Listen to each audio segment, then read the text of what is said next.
आमदार किशोर जोरगेवार यांच्या घरी आज गणपती बाप्पाचे आगमन झाले आहे। सहकुटुंब या ठिकाणी त्यांनी गणपती बाप्पाची आराधना केली, पूजा केली आहे। हा जो दिवस आहे हा सहकुटुंब गणपती बाप्पाचे आराधनेसाठी सहकुटुंब या ठिकाणी उपस्थित असतात आणि किशोर जोरगेवार जी हे या ठिकाणी गणपती बाप्पाच्या आराधनात असतात। आपण त्यांच्याशी जाणून घेऊ। भाऊ, आज तुमच्या इथं गणपती बाप्पाचे आगमन झाले, काय सांगाल? निश्चितपणे अतिशय आनंद वाटतो, उत्साह वाटतो की माझ्याकडे गेल्या 95 वर्षापासून गणेशाची स्थापना होते आणि या एका दिवसाची या उत्सवाची आम्ही वर्षभर वाट पाहत असतो, तयारी करत असतो। निश्चितपणे आनंद देणारा, समृद्धी देणारा, बुद्धी देणारा हा राज्य उत्सव राज्याचे मुख्यमंत्री देवेंद्रजी फडणवीस यांनी घोषित केला।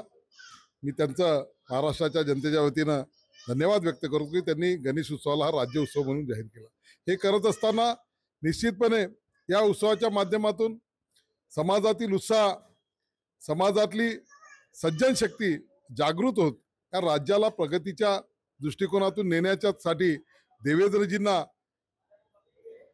भगवान गणेश आशीर्वाद देव ही सुद्धा मी गणेशाच्या चरणी प्रार्थना करतो।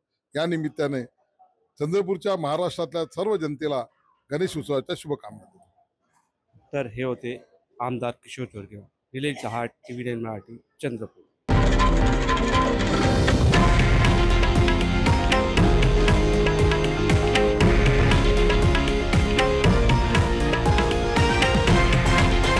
हे आहे देशातील नंबर 1 न्यूज नेटवर्क आणि आपण पाहत आहात TV9 मराठी, एकमेव।